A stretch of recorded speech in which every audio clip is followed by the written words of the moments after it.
The battle was over. Now came the hard work. Captain Do-hyun walked through the corridors of Haven Station, stepping over debris and around repair crews.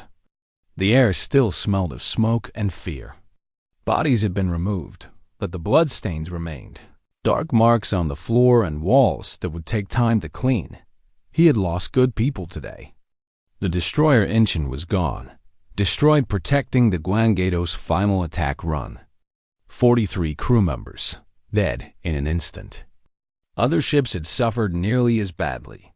When the final count came in, he would know exactly how many had given their lives for this station. He did not regret the mission. He regretted every death, felt the weight of every name, but he did not regret coming. This was what humans did. This was who they were. Counselor Mevik found him near the central plaza. The old Villani looked different than before. The fear and submission were gone from his posture. He stood straighter, moved with more purpose. The occupation had changed him. Captain Do-hyun. Mivik's voice was formal, respectful. I do not know how to thank you. You do not need to thank me. But I do. Mivik's compound eyes reflected the emergency lights.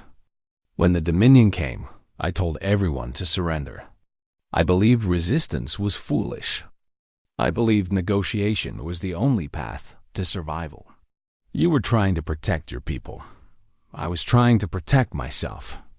Mivik shook his head slowly. I was afraid to die. Afraid of pain.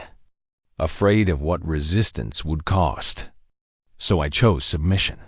He paused. Your people did not submit. Do-hyun thought about that.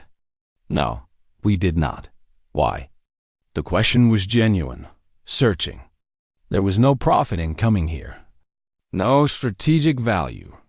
Haven Station is a small outpost far from Earth. We are not your people.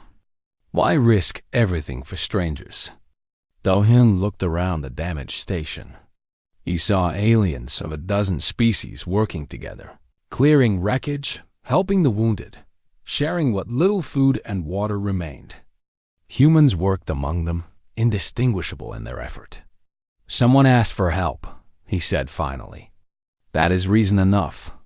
Mivik was silent for a long moment. The Dominion has conquered 300 species. None of them ever received help.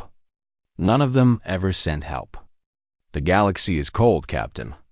Every species fights alone. Not anymore. Yuna found Taiho in the holding cells where Commander Veth waited for transfer to a Terran prison ship. The Dominion officer sat in the same cell where Taiho had been kept, on the same hard bed. Wearing the same gray uniform of a prisoner, Taiho stood outside the force field. Looking in, you came to watch me suffer? Veth asked. His wounded arm was bandaged, but he was clearly in pain. No. Taiho's voice was calm. I came to understand. Understand what? You. Taiho stepped closer to the field. You studied us. You tested me for weeks. You wanted to know what makes humans dangerous. And now I know. Veth laughed bitterly. You are killers. Violent, brutal killers. The Dominion was right to fear your kind. That is not what you learned. Veth looked up, surprised. You saw me endure pain, Taiho continued. You saw me refuse to break. But you did not understand why. You thought it was because humans are stronger, tougher, more violent. That is part of it. But it is not the truth. Then, what is the truth? Taiho was quiet for a moment. When the Dominion invaded, you executed the old and the sick because they were useless to you. You separated families because it was efficient. You treated prisoners as resources, not people. That is how empires work. That is how your empire works. Taiho shook his head. Humans are different. We are violent, yes. We can kill without hesitation when we must. But we also love. We form bonds that cannot be broken. We protect those we care about with every fiber of our being. He leaned closer. I did not endure your tests because I am strong. I endured because I knew that giving up would hurt the people I was protecting. My pain was nothing compared to their safety. That is what you never understood. We do not fight because we love violence. We fight because we love something more than ourselves. Beth stared at him. For the first time, something like understanding flickered in his 4 eyes. You are strange creatures. Yes, Taiho agreed. We are. In the medical station, Jisoo was still working. She had been treating patients for 18 hours straight. Her hands were steady, but her eyes were tired. There were too many wounded and not enough supplies. A young alien, barely more than a child, lay on a bed nearby. Her leg was broken, set and wrapped in bandages. Her mother sat beside her, holding her hand. "Doctor," the child said softly, "why did you help us?" Jisoo paused her work and looked at the girl. "What do you mean?" "We are not human. We are different from you. Some of my people said humans only care about themselves, that you would not help us." The child's eyes were large and innocent. "But you helped everyone, even the Dominion soldiers who were hurt." Jisoo knelt beside the bed so she was at eye level with the child. "I am a doctor. My job is to help people who are hurt. It does not matter where they come from or what they look like." "But why?" Jisoo thought about the question. She thought about Earth, about the long history of medicine, about doctors who had treated enemies and friends alike across centuries of war and peace. "Because suffering is universal," she said finally. "Everyone feels pain. Everyone knows fear. Everyone wants to live. When I look at you, I do not see an alien. I see a child who is scared and hurt. I see someone who needs help." She smiled gently. "That is enough." The child looked at her mother, then back at Jisoo. Then she smiled. Word of Haven Station's liberation spread across Coalition space like fire. Ships carried the news from system to system. Transmissions passed from station to station. The story changed with each telling, growing larger, more dramatic, more impossible. But the core remained the same. The Dominion had attacked. The Coalition had fallen. All hope had seemed lost. And then the humans had come. On a dozen occupied worlds, beings heard the story and began to hope. If the Dominion could be defeated at Haven, perhaps they could be defeated elsewhere. If the humans had answered one call for help, perhaps they would answer others. Perhaps the galaxy was not as cold as everyone believed. The Dominion received the news too. Their High Council gathered to hear the reports, to see the footage of their fleet burning, to count the dead. For the first time in living memory, the Council was afraid. "What do we know about these humans?" The Council leader demanded. "They come from a world called Earth," an advisor answered. "A Category 12 death world. High gravity, extreme weather, deadly wildlife. Their species should not have survived, but they did. They not only survived, they thrived. They spread across their star system and beyond. How many of them are there? Our estimates suggest 12 billion on their homeworld alone. Unknown billions in their colonies." The Council was silent. "They came to Haven with 5 ships, another advisor said. 5 ships against our fleet of 47. And they won." Captain Do-hyun prepared to leave Haven Station 3 days after the battle. His ships were patched enough to make the journey home. His wounded were stable. His dead had been counted and mourned.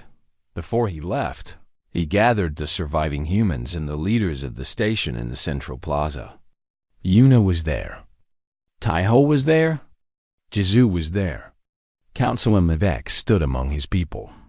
"We came because you called," Do-hyun said. His voice carried across the silent crowd. "We did not come for glory or profit. We came because that is what humans do. When someone needs help, we answer."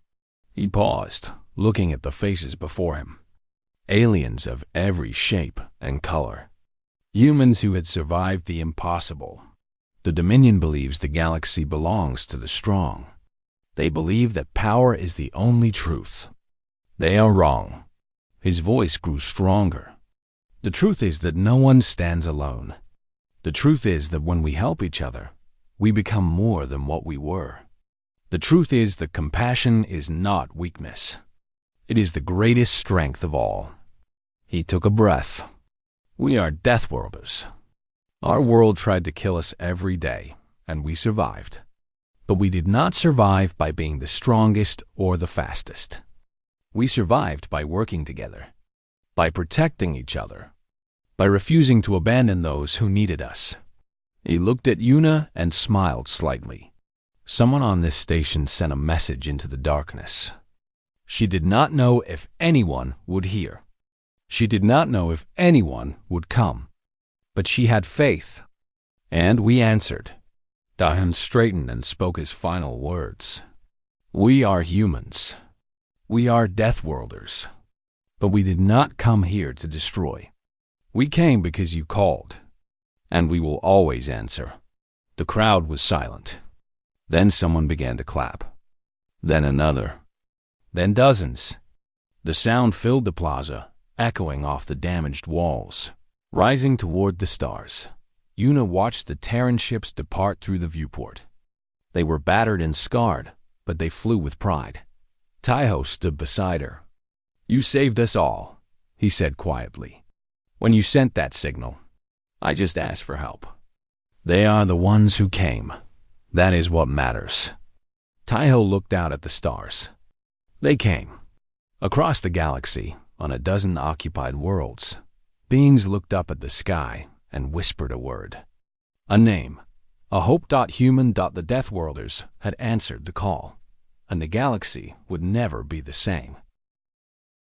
The bridge of the Hammer of Soul shook as another Dominion blast struck its hull.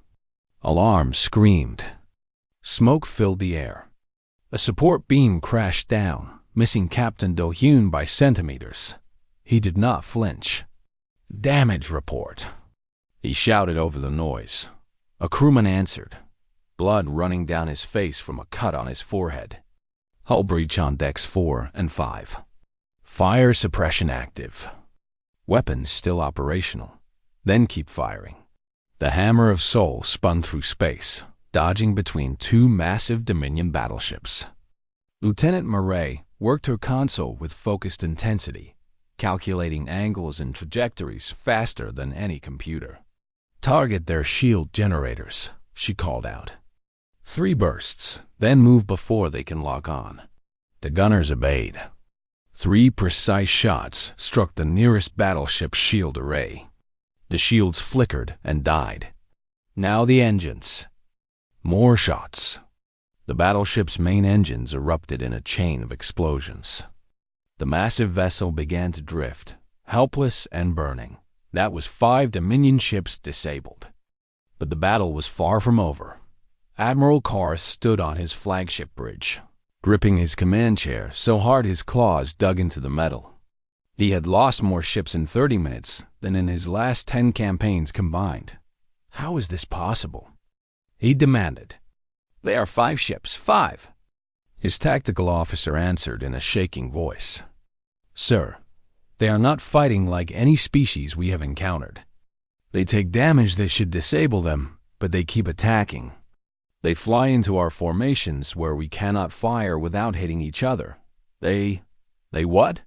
They do not seem to care if they die. Korath stared at the battle display. 1 Terran destroyer was on fire, half its hull torn away, but it was still shooting. Still moving. Still fighting. On that destroyer, the captain was dead. The first officer had taken command. She was 25 years old, had never led a ship in combat, and was bleeding from wounds she had not noticed yet. All power to forward weapons, she ordered. Ram them if we have to. Her crew obeyed without hesitation. Inside Haven Station, the resistance struck. Taiho led a team of 12 through the maintenance corridors. They were a strange group. Humans, Vellani, Brix's blue-skinned people, and others. They carried stolen weapons and homemade explosives. They moved with the desperate courage of those who had nothing left to lose. Their target was the station's control center, the heart of the Dominion occupation. "Guards ahead," Brix whispered. 4 of them. Tai-Ho nodded. "Stay behind me." He did not wait for stealth. He walked around the corner and shot the first guard before anyone could react. The second guard raised his weapon, but Tai-Ho was already moving, crossing the distance between them in 3 steps. He struck the guard's weapon aside and hit him twice, once in the throat and once in the head. The other 2 guards fired. Tai-Ho dropped to the floor and rolled. The shots passed over him. Brix and the others returned fire. Both guards fell. The fight had lasted 6 seconds. Brix stared at Tai-Ho with wide eyes. You move so fast." "I am from Earth," Tai-Ho said simply. "High gravity, dense muscles, fast reflexes. Now come on." "We are not done yet." They pushed deeper into the station dot in the communications center. Yuna worked with shaking hands. Dominion soldiers had left their posts, called away to fight fires and repel boarders. For the first time in weeks, no one was watching her. She activated every system she could access. She sent false alarms to Dominion soldiers, directing them away from the control center. She shut down internal communications, making it impossible for enemy forces to coordinate. She opened doors for the resistance and closed them on the occupiers. She was not a fighter, but she was a weapon in her own way. Commander Veth found her there. He came through the door with his weapon raised, his 4 eyes blazing with fury. You did this. You sent the signal." Yuna turned to face him.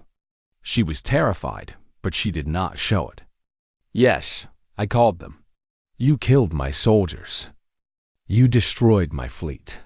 Veth raised his weapon higher. "You will tell me how to stop them." "There is no way to stop them." Yuna's voice was steady now.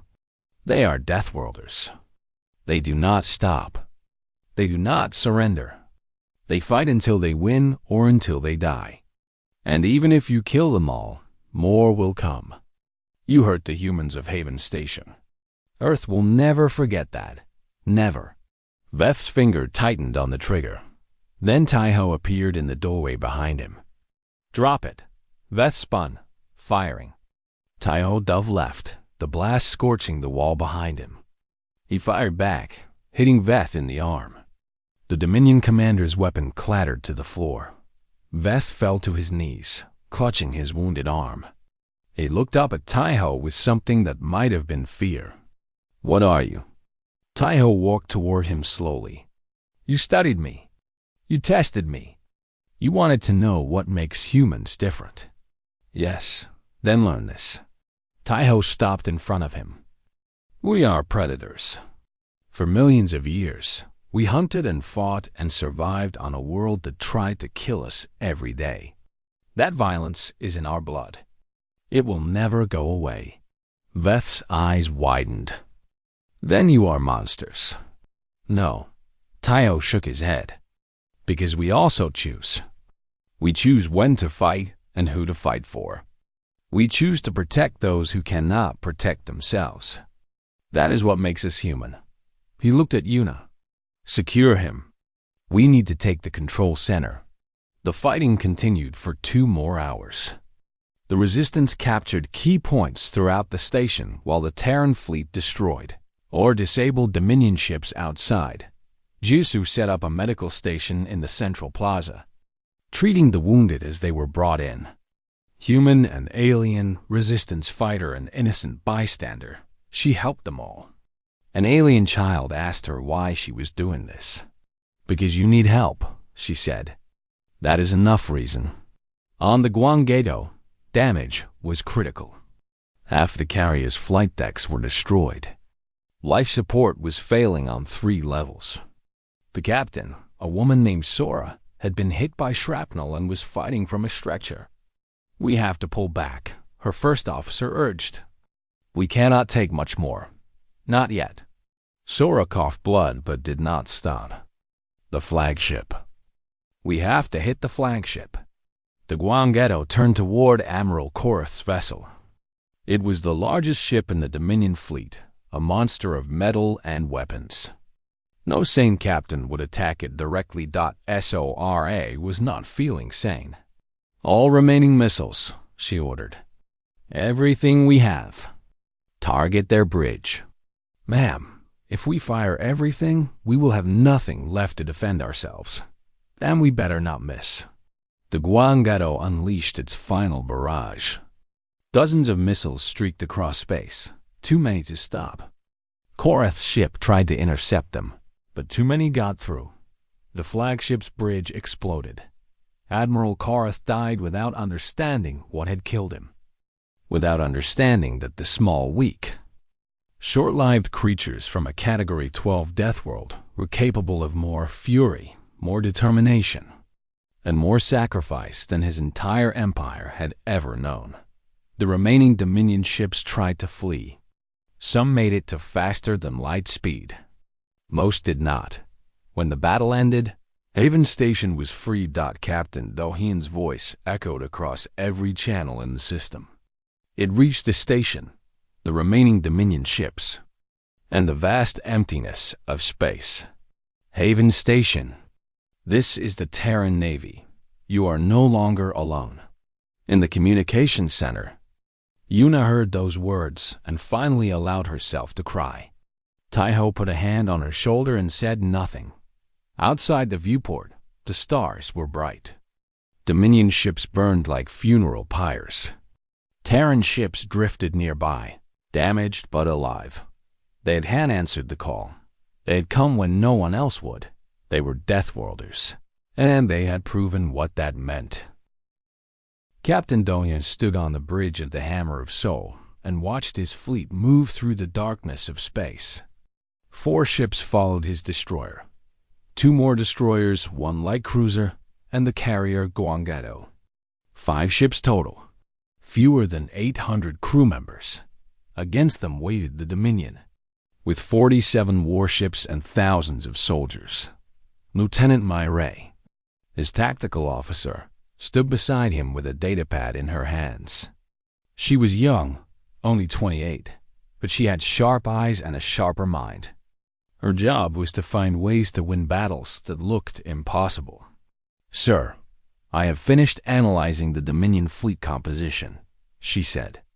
"Mostly heavy battleships designed for long-range bombardment. They are powerful but slow. Their shields are strong against energy weapons, weaker against kinetic impacts."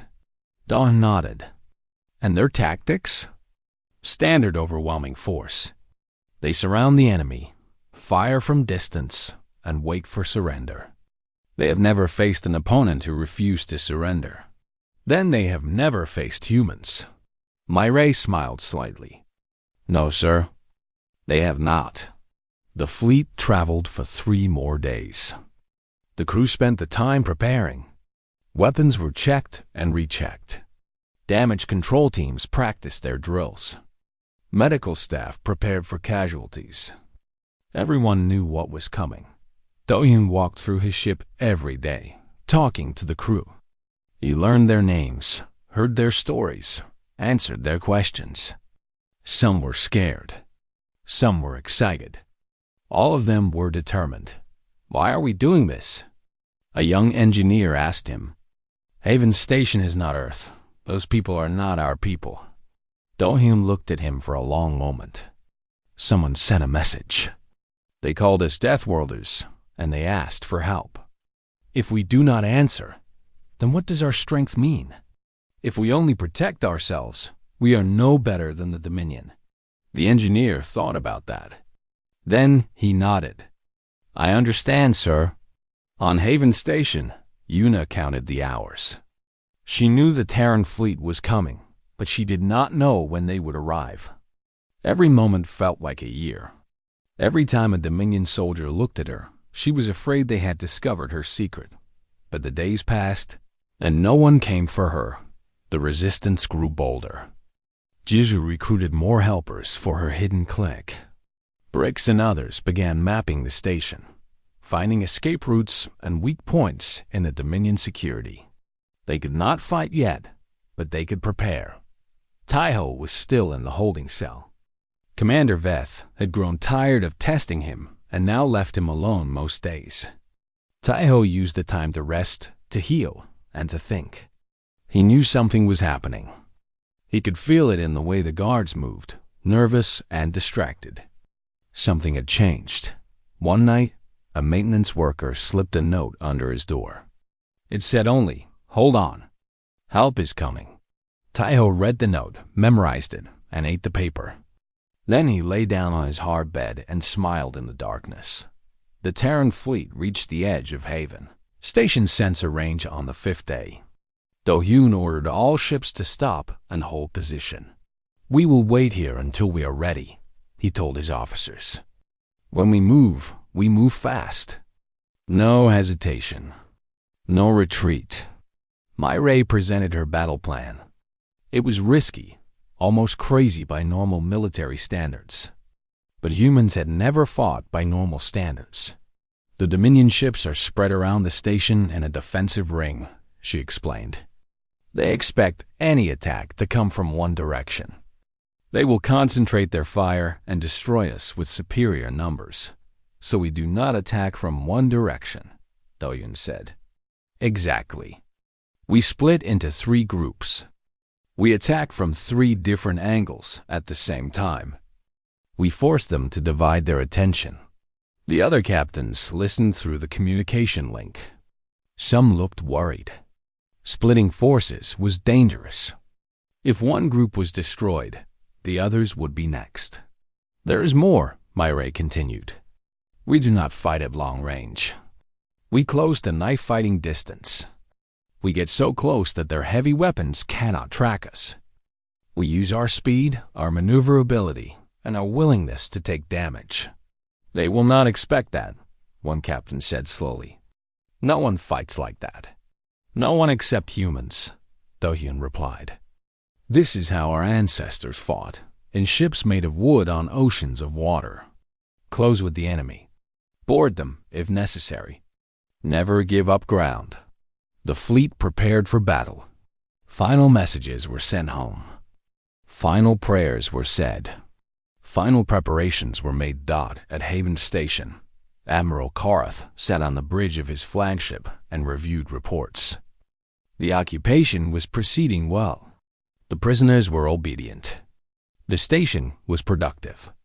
Soon they would move on to the next target. A junior officer approached him. "Admiral, we have detected unknown vessels approaching from 3 different vectors." Korath looked up. "How many?" "5 ships, sir. Small. They appear to be of human design." "Humans?" Korath had heard of them but never seen them. "What are 5 small ships going to do against our fleet?" "I do not know, sir." "Should we intercept?" Korath waved a hand dismissively. "Hail them. Demand their surrender. If they do not comply, destroy them." The communication was sent. A few moments later, a response came back. Captain Do-hyun's face appeared on the view screen. He was calm, almost relaxed. Behind him, his crew worked with quiet efficiency. "Unknown vessels, you are entering Dominion space.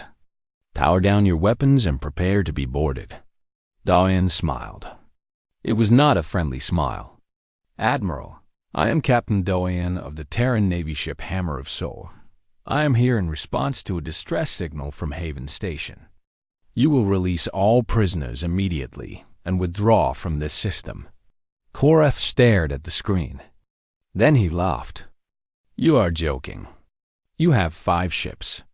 I have 47. You cannot win." "We do not need to win," Do-hyun replied. "We just need to hurt you enough that you never forget this day. But I will give you one chance. Leave now, and no one else has to die. This conversation is over. Destroy them." Do-hyun shook his head slowly. "We do not surrender. We do not retreat. And we do not forget." The communication ended. The Terran fleet began its attack. They came in fast, faster than any ships Korath had ever seen. They did not fly in neat formations. They weaved and dodged like angry insects, impossible to target. And they did not stop at long range like sensible opponents. They kept coming. "Fire all weapons!" Korath shouted. The Dominion fleet unleashed a storm of energy blasts. Space lit up with deadly light. But the Terran ships were already moving, slipping between the beams. Using the Dominion's own ships as cover, the Hammer of Sol dove toward the nearest battleship, so close that Korath could see its hull through his viewport. At that range, the battleship's weapons could not turn fast enough to hit it. "They are insane," someone whispered on the bridge. Then the Terran ship opened fire. Not energy weapons, but kinetic rounds, solid metal traveling at incredible speed. They punched through shields and armor like knives through paper. The battleship's engines exploded. Across the battlefield, the other Terran ships did the same. They danced around the slower Dominion vessels, striking weak points, ignoring damage that would cripple any other fleet. The carrier Guangetto launched fighters, tiny craft that swarmed the Dominion ships like mosquitoes. They were too small to destroy, too fast to catch, and their missiles found gaps in armor that should have been impenetrable. Korath watched 3 of his ships die in the first 5 minutes. He had never lost 3 ships in an entire campaign. "What are they?" he demanded. "What are these humans?" No one could answer him. On Haven Station, the lights flickered as explosions shook the structure. Una looked through a viewport and saw fire blooming in space. Dominion ships were burning. The Resistance moved. Taiho's cell door opened. Brick stood there with a stolen weapon in his shaking hands. "Time to go." Taiho rose from his bed. His body was covered in old bruises and new scars, but his eyes were alive with purpose.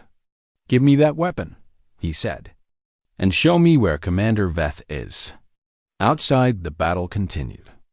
The Terran fleet was taking damage now, their ships scarred and bleeding fire. But they did not retreat. They did not slow down. They fought like wolves, and the wolves had tasted blood. 3 weeks passed under Dominion rule. Haven Station had become a prison. Una worked 18 hours every day in the communications center. Dominion soldiers watched her constantly, making sure she only sent approved messages and only listened to approved channels. She wore a gray uniform now, like all the workers. Her old clothes had been taken, along with everything else she owned. The station looked different. Dominion banners hung from every wall, black fabric with red symbols of conquest. The lights had been dimmed to save power. The beautiful garden in the central plaza had been torn out and replaced with a processing center where new prisoners were sorted and cataloged, got every being on. Haven Station now had a number. Una's number was 7423. She heard it more often than her name. She had learned to keep her head down. She had learned not to look at the soldiers. She had learned to move quickly when ordered and to speak only when spoken to. These lessons had been taught through pain. She had seen what happened to those who learned slowly, but she had not stopped listening. Every day, she searched the channels for any sign of a response to her beacon. Every day, she found nothing. The silence was heavy, but she refused to give up hope. Taiho was still alive, but barely. Commander Veth, the Dominion officer in charge of the occupation, had become fascinated with humans. He had heard stories about Deathworlders, but had never seen one before. Now he had 2, and he treated them like rare animals. Taiho was kept in a special holding cell. Every few days, Veth would bring him to a testing room and make him demonstrate human capabilities. How long could he hold his breath? How much weight could he lift? How much pain could he endure before screaming? Una had seen Taiho once, when soldiers brought him past the communications center. He was thinner than before, and his arms were covered in bruises. But his eyes were still sharp. When he saw her, He gave her the smallest nod, just a tiny movement that no one else noticed. It meant, "I am still here. Do not give up." She nodded back. There was another human on the station who the Dominion had not discovered. Her name was Jisoo, and she had been a doctor in the medical wing. When the invasion happened, she had hidden in the lower levels with a group of other survivors. Now she ran a secret clinic in the maintenance tunnels, treating injured resistors and hiding those who the Dominion hunted. Yuna had found her by accident, during a rare moment when no soldiers were watching. She had followed a wounded alien into a maintenance shaft and discovered the hidden world below Haven Station. Jisoo was 34 years old, with steady hands and calm eyes. She had medical supplies stolen from the station's hospital and knowledge that she shared freely with anyone who needed it. When she saw Yuna, she smiled. "Another human. Good. We need all the help we can get." The resistance was small, maybe 50 beings, hiding in the forgotten corners of the station. They could not fight the Dominion directly. The soldiers were too many, too well armed. But they could survive. They could help each other. And they could wait. Wait for what? An alien named Brix asked one night. He was a small creature with blue skin and large eyes. The Dominion had killed his family in the first week. "No one is coming to save us. The Coalition abandoned us. Earth is too far away. We are alone." Yuna wanted to tell him about the beacon. She wanted to give him hope, but she could not risk it. If anyone talked, if the Dominion found out, they would kill her. And they would destroy the beacon system, ending any chance of rescue. So she said nothing. She just listened and helped where she could. Commander Veth was becoming a problem. He was smarter than most Dominion officers and more curious. He asked questions that made Yuna nervous. "You are the communications officer," he said one day, standing behind her as she worked. "You know all the systems on this station." "I know my job," Yuna replied carefully. "Nothing more." Veth walked around her chair, looking at her with his 4 eyes. "Humans are strange. Your bodies are designed for a world that wants to kill you. High gravity, extreme temperatures, dangerous predators. Yet you survive. You adapt. You spread across the stars." He leaned closer. "What makes you so hard to break?" Yuna kept her face empty. "I do not know what you mean. I think you do." Veth straightened and looked at her console. "The Dominion has conquered 300 species. None of them came from a world like yours. None of them were Deathworlders." His voice dropped. "I wonder what would happen if we invaded Earth." Yuna's hands tightened on her console, but she said nothing. Veth watched her for a long moment, then walked away. But she knew he would be back. He was looking for something, and she was afraid he would find it. That night, in the hidden tunnels, Jisoo treated a young alien who had been beaten by soldiers. The child was barely old enough to walk. Her mother held her, crying silently. "Will she live?" The mother asked. "She will live," Jisoo said gently. "She is strong." Yuna watched from the corner. She thought about Earth, about the stories Taiho had told her. Mountains that touched the sky. Oceans that could swallow cities. Storms that ripped buildings apart. Humans had survived all of that. They had built civilizations in deserts and jungles and frozen wastelands. They had faced extinction a dozen times and always fought their way back. If any species could answer a call for help, across the vastness of space, it was humans. Later, when the others were sleeping, Yuna slipped back to the communications center. The night guards were lazy, used to nothing happening. She moved quietly to her console and checked the hidden channel one more time. At first, she saw nothing. Just static and silence. Then a signal appeared. It was faint, almost invisible among the noise. But it was there. A response. Using the same old Earth military protocol that she had used for her beacon. She decoded the message with shaking hands. Haven Station, this is the Terran Navy. Your signal has been received. Hold on. We are coming. Una stared at the words. She read them again and again, making sure they were real. Tears rolled down her cheeks, but she made no sound. Someone was coming. She erased the message, hiding all evidence. Then she returned to her normal work, her face carefully blank. But inside, her heart was pounding with something she had almost forgotten. Hope. The next morning, she found a way to pass a message to the Resistance. She could not tell them everything, but she told them enough. Something is happening. Something good. Be ready. Brix looked at her with his large, sad eyes. How do you know? Una just smiled. Because I know what humans are capable of. In the holding cell, Taiho endured another session with Commander Veth. His body was in pain, but his mind was clear. He had survived worse than this. He had trained for worse than this. Veth asked him questions about human warfare, human tactics, human weaknesses. Taiho told him nothing useful. He talked about history, about battles from long ago, about generals who had lived and died centuries before. He gave Veth facts that could be found in any library, and nothing that could be used against his people. You are stubborn, Veth said. All humans are stubborn. We are also patient, Taiho replied. And we have long memories. We do not forget those who hurt us. Veth laughed at that.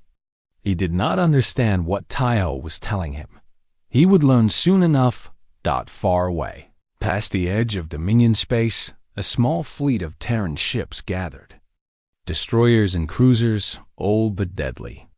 Their crews were volunteers, people who had heard the distress call and chosen to answer. Captain Doian stood on the bridge of his ship, the Hammer of Sol, and looked at the star charts. Haven Station was deep in enemy territory. The odds were terrible. The Dominion had never been defeated in open battle. His first officer asked, Sir, are we really doing this?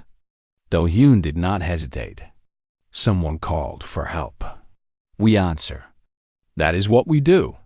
The fleet jumped to faster than light speed and disappeared into the darkness between stars. The wolves were coming. Una sat at her communication station and watched the stars through the large window of Haven Station.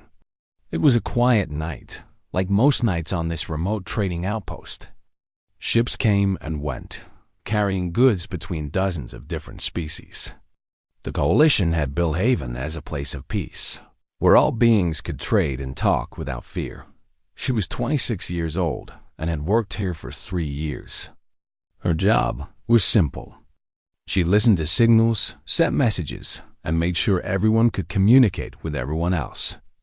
It was not exciting work, but she liked it. She liked the quiet. She liked watching the strange alien ships dock and depart.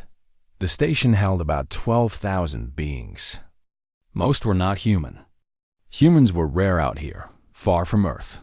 Una was one of only 43 humans on Haven. The others were traders, mechanics, and a small security team led by a man named Taiho. Taiho was older than Una, maybe 40, with gray starting to show in his short black hair. He had served in the Earth military for 15 years before coming to Haven. He walked through the station every day, checking doors, watching cameras, making sure everything was safe. Some of the aliens found him scary. Humans from Earth were known as Deathworlders, beings from a planet so dangerous that simply surviving there made them strong. But Taiho was kind. He brought Una coffee when she worked late shifts. He told her stories about Earth, about mountains and oceans and cities full of millions of people. She had been born on a colony ship and had never seen Earth herself. Tonight, Taiho was somewhere in the lower levels, doing his rounds. Una sipped her tea and listened to the normal chatter on the communication channels. Traders arguing about prices. A cargo ship asking for docking permission. A medical team requesting supplies. Then everything changed. The first warning came from the long-range sensors. Yuna saw the alert flash on her screen. Multiple ships approaching. Large ships. Very large ships. She opened a channel to the station commander. "Sir, we have incoming vessels. I count 47 ships. No identification signals." The commander, an old Vallani named Mevik, responded immediately. His voice was calm but concerned. The Vallani were insect-like beings with 4 arms and compound eyes. Mevik had served the Coalition for 60 years. "Can you identify the ship class?" Yuna ran the scan again. Her hands started to shake when she saw the results. "Sir, they matched Dominion signatures." Silence on the channel. Every being on Haven Station knew what the Dominion was. They were conquerors. They moved through the galaxy, absorbing species after species into their empire. Those who resisted were destroyed. Those who surrendered became slaves. The Coalition had avoided them for decades by staying far from Dominion space dock, but now Dominion space had come to them. Ships dropped out of faster than light travel and surrounded Haven Station in minutes. They were massive, each one bigger than the entire station. Their hulls were black and covered with weapons. They moved with the confidence of predators who had never known defeat. A broadcast cut through every channel on the station. A cold voice spoke in the common galactic language. "This is Lord Kavros of the Dominion fleet. You are now subjects of the Dominion. Lower your shields. Power down all weapons. Any resistance will result in immediate destruction. You have 5 minutes to comply." Yuna watched as the station's small defense fleet tried to respond. 6 ships, each one tiny compared to the Dominion vessels. They powered their weapons and moved to intercept. They lasted less than 2 minutes. Yuna saw them die on her sensors. 6 ships, 84 crew members, gone in flashes of light. The Dominion fleet did not even slow down. Counselor Mavik's voice came over the internal channel. "All security personnel, stand down. All defensive systems, power down. We cannot win this fight. We must negotiate."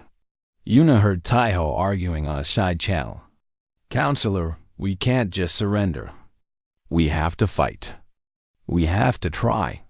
"Security Chief Taiho, I understand your instinct. But I have seen the Dominion before. Fighting means death for everyone on this station. If we surrender, some of us may live. That is the only calculation that matters." The argument continued, but Yuna stopped listening. She was looking at her console, at an old system that most people had forgotten about.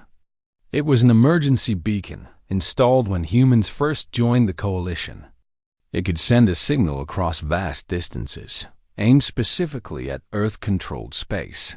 The beacon had never been used. Most people did not even know it existed. Yuna looked around. No one was watching her. Everyone was focused on the approaching Dominion ships. She made her decision in 3 seconds. Her fingers moved quickly across the console. She activated the beacon, coded the message, and sent it before anyone could notice. The signal shot out into space, traveling faster than any normal communication, aimed at a region of the galaxy that the Dominion had never touched. The message was simple. Haven Station under Dominion attack. Coalition forces destroyed. Requesting immediate assistance. Deathworlders, we need you. She erased the transmission log and closed the system just as the station's shields went down. The Dominion boarding ships arrived minutes later. Soldiers poured into Haven Station. They were tall beings with gray skin and 4 eyes, carrying weapons that hummed with deadly energy. They moved through the corridors, rounding up everyone they found. Yuna was pulled from her station and forced to her knees in the main plaza with hundreds of others. She saw Taiho nearby, his hands bound, his face tight with anger. She saw Counselor Mevik being dragged before Lord Kavros himself. Lord Kavros was larger than his soldiers, dressed in black armor decorated with symbols of conquest. He looked at Mivak with contempt.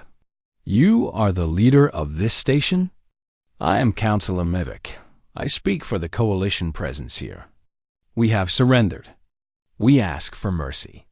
Cavros made a sound that might have been laughter. "Mercy is earned through service. Your people will serve the Dominion now. Those who work will live. Those who resist will die. There is no third option." He gestured to his soldiers. They moved through the crowd, selecting beings for different purposes. Workers were sent to the cargo bays. Skilled technicians were taken to the control rooms. Those who were old or sick were simply shot. Una kept her head down and tried not to shake. She watched an old Velani woman executed for moving too slowly. She watched a young alien cry as his family was separated. When a soldier grabbed her arm and saw her communications badge, he dragged her toward the control center. "This one works with signals. She might be useful." Una did not resist. She walked where they told her to walk. She kept her face empty of emotion, but inside she held on to one small hope. Somewhere out there, beyond the reach of the Dominion, her signal was traveling through space. Somewhere out there, someone might hear it, and maybe, just maybe, someone would answer far across the galaxy. In a region of space that the Dominion maps marked as uninhabited, a ship drifted in the darkness. It was a Terran Navy vessel, old but well-maintained. Its captain sat in his chair, reading reports when his communications officer spoke. "Sir, we've received an emergency beacon. Coalition frequency, but using an old Earth military protocol." The captain leaned forward. "What does it say?" The officer read the message aloud. "Haven Station under Dominion attack. Coalition forces destroyed. Requesting immediate assistance. Deathworlders, we need you." The captain was quiet for a long moment. Then he smiled, but it was not a happy smile. It was the smile of a wolf who had just caught a scent. "Set a course," he said, "and send word to the fleet. The Dominion just made a mistake.